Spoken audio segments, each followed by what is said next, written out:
Hi everyone, কেনে আছে আপোনালোক? I hope আপোনালোক সকলোৰে ভাল. This is Zarid Hussain and I'm back with a very interesting topic. আৰু আজিৰ টপিকটো হৈছে শ্ৰীমদ ভাগৱতত মুছলমানৰ কথা.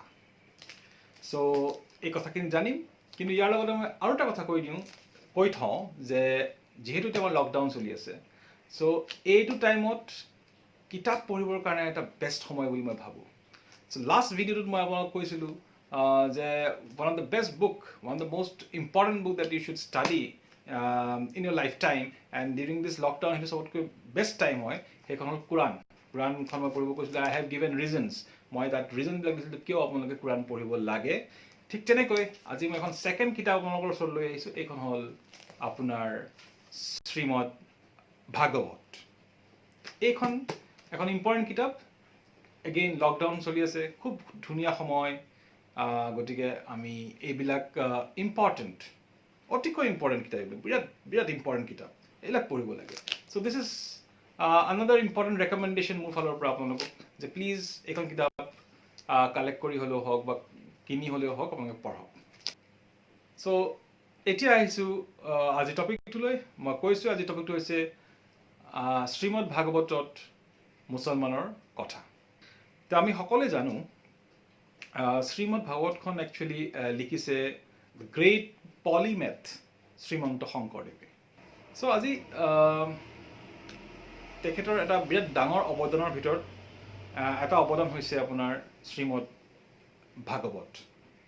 আৰু সেই শ্ৰীমদ ভাগৱতত গৰীয়াসকলৰ কথা, অসমীয়া মুছলমানসকলৰ কথা, অৰ্থাৎ আমাৰ কথা তেওঁ মেনশ্যন কৰিছে. এতিয়া শ্ৰীমদ ভাগৱতখন হয় কি, তাৰ বিষয়ে অকণমান জানি লোৱাটো দৰকাৰ.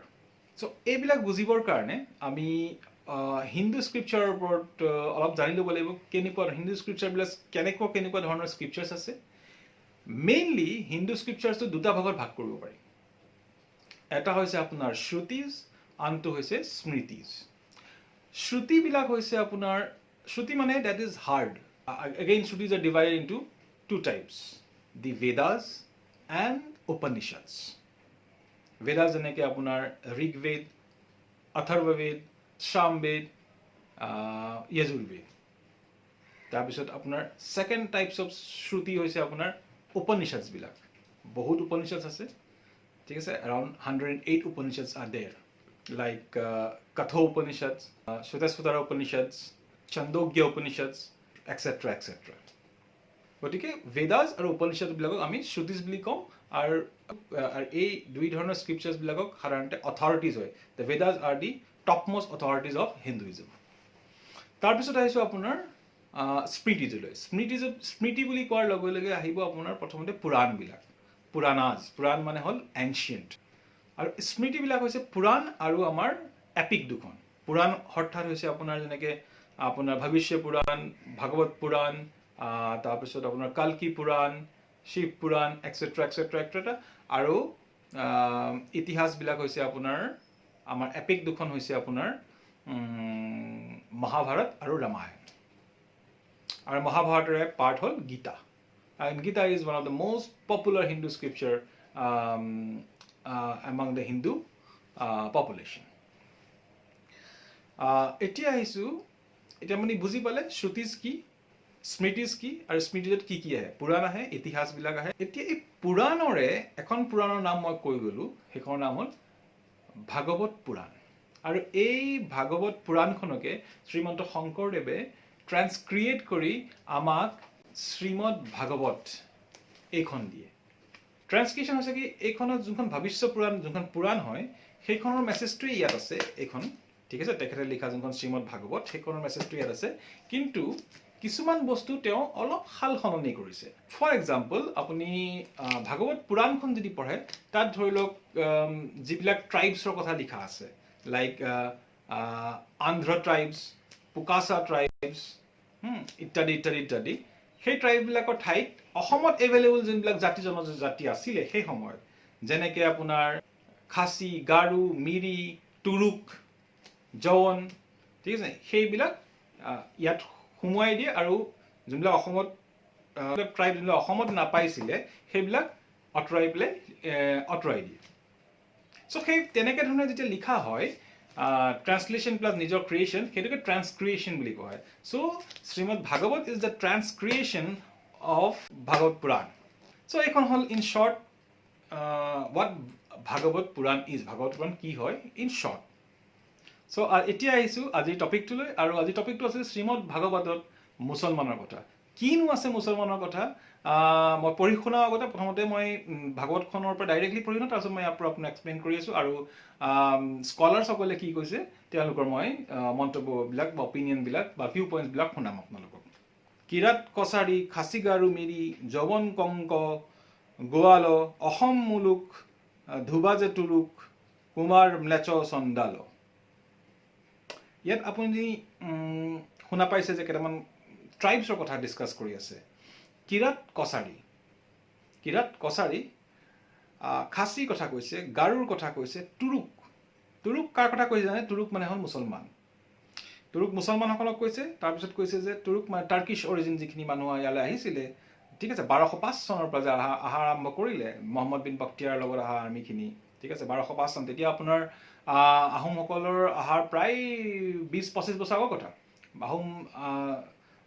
আপোনাৰ আহোমসকল আহে 1228ত আৰু মুছলমানসকলৰ প্ৰথম আগমন হয় আমাৰ অসমলৈ 1205ত তো সেই মুছলমানখিনি যিটো টাৰ্কিৰ পৰা আহিছিলে তেতিয়া সেই মানুহখিনি সেই সময়ত তুৰুক বুলি কৈছিলে আৰু সেই সময়ত এতিয়ালৈকে গৰীয়া শব্দটো প্ৰচলন নাই হোৱা তো তুৰুক বুলি ব্যৱহাৰ সেইকাৰণে শংকৰদেৱে তেখেতৰ এই পুথিখনত এই গ্ৰন্থখনত মুছলমানসকলক তুৰুক বুলি কৈছে দুটা শব্দৰে তেওঁলোকে মুছলমানক ডিছক্ৰাইব কৰিছে এটা হ'ল তুৰুক এটা হ'ল যৱন চ' প্ৰথমতে মই আপোনাক ডক্টৰ বীৰেন্দ্ৰনাথ দত্ত ডাঙৰীয়াই যিটো মন্তব্য দিছে যিটো ভিউ পইণ্ট দিছে মই বৰ্তমান যিখিনি কথা আপোনাক পঢ়ি শুনালোঁ শ্ৰীমদ ভাগৱতৰ পৰা তেখেতে কি কয় সেইখিনি জানি লওঁ আগত তেওঁৰ লেখাটোত তেওঁ কৈছে যে মুছলমানসকলক বুজাবলৈ ভালেমান দিনৰ পৰা অসমত গৰীয়া শব্দটো ব্যৱহাৰ হৈ আহিছে মধ্যযুগৰ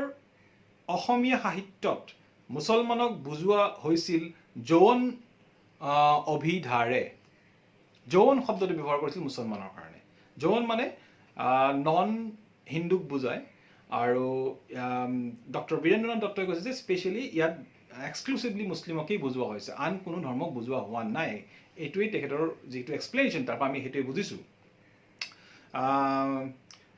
চ' আৰু তেওঁ কৈছে যে তুৰুক শব্দটো আকৌ মুছলমানক ব্যৱহাৰ কৰা হৈছিলে তুৰুক মানে হ'ল তুৰ্কীৰ পৰা যিবিলাক হাত বা টাৰ্কিছ অৰিজিন যিবিলাক মুছলিমছ আহিছিল উইথ ফৰ এক্সাম্পল 1205ত প্ৰথমবাৰ যেতিয়া মুছলমানৰ আগমন হয় আপোনাৰ অসমলৈ আপোনাৰ মহম্মদ বিন বখতিয়াৰ যেতিয়া আহে তেতিয়া সেইবিলাক টাৰ্কিছ হি ৱাজ এ টাৰ্কিছ জেনেৰেল চ' সেইকাৰণে সেই সময়ৰ মুছলমানবিলাকক তুৰুক বুলিও কোৱা হৈছিলে চ' আপোনাৰ শংকৰদেৱে দুটা শব্দ ব্যৱহাৰ কৰিছে মুছলমানক বুজাবৰ কাৰণে তেখেতৰ ভাগৱতত শ্ৰীমদ ভাগৱতত এটা হ'ল যৌৱন আৰু এটা হ'ল তুৰুক গতিকে এই কথাখিনিত কিৰাত কছাৰী দুটা বেলেগ ট্ৰাইব ঠিক আছে আৰু গাৰু খাচী মিৰি বেলেগ বেলেগ ট্ৰাইব তাৰপিছত কৈছে যৌৱন অৰ্থাৎ মুছলমান কংক আন এটা ট্ৰাইব গোৱাল আন এটা ট্ৰাইব অসম এইটো একচুৱেলি আহোমক বুজাইছে মলুক ধুবা যে তুৰুক শব্দটোৱে মুছলমানক বুজাইছে কুবাছ ম্লেচ চণ্ডাল ঠিক আছে তো এই গোটেইখিনিৰ পৰা আমি এইটো বুজিলোঁ যে মুছলমানক বুজাবৰ কাৰণে তেওঁ যৌৱন আৰু তুৰুক শব্দটো ব্যৱহাৰ কৰিছিলে আৰু আনকি ডক্টৰ বীৰেন্দ্ৰনাথ দত্তই কৈছে যে আমি গোৱালপাৰা জিলাত তুৰুকপাৰা গাঁও পাইছোঁ অৰ্থাৎ তুৰুক শব্দটো সেই সময়ত ব্যৱহাৰ কৰিছিল কাৰণে তুৰুকপাৰা নামৰ গাঁও এখনো আছে বুলি এই লেখাটোৰ জৰিয়তে আমাক জনাইছে চ' এতিয়া আহিছে আপোনাৰ ডক্টৰ মহেশ্বৰ নায়কে লিখা এক বিখ্যাত গ্ৰন্থখনলৈ and he is a great scholar যিকেইটা ট্ৰাইবৰ নাম শ্ৰীমদ ভাগৱতত মেনশ্যন কৰা হ'ল মই যিকেইটা পঢ়ি শুনালোঁ সেইকেইটা কি হয় তেওঁ এটা এটাকৈ ইয়াত এক্সপ্লেইন কৰিছে মই তেওঁৰ কথাখিনি পঢ়ি শুনাওঁ In this list, the term Kuvacha and Malecha possibly point to coaches and match, while Kirata and Kacharis are synonymous, and both together are meant to include the Kacharis and others of Mongoloid group, while the word Turuk definitely refers to Musalmans. Yavana remain vague by its size, as in the case of Yogini Tantra. The Ahoms are here referred to as Asama. So, এইটো হৈছে আপোনাৰ doctor Maheswar নেওগৰ opinion. তেখেতে এইটো কথা স্পষ্ট কৰিছে, টুৰুক্স মানে হ'ল আপোনাৰ মুছলমানক বুজাইছে, আৰু ডক্টৰ বীৰেন্দ্ৰনাথ দত্তই কৈছে যৌৱন আৰু তুৰুক দুইটাই মুছলমানক বুজায়। তেওঁ এক্সাম্পল দিছে কিয় যৌৱন আৰু আপোনাৰ তুৰুক মানে মুছলমান হয়। চ' this is all about today's topic. I hope you liked my topic. আৰু যদি ভাল লাগিছে এইটো আপোনালোকে ছাবস্ক্ৰাইব আৰু শ্বেয়াৰ কৰিব নাপাহৰিব। Thank you.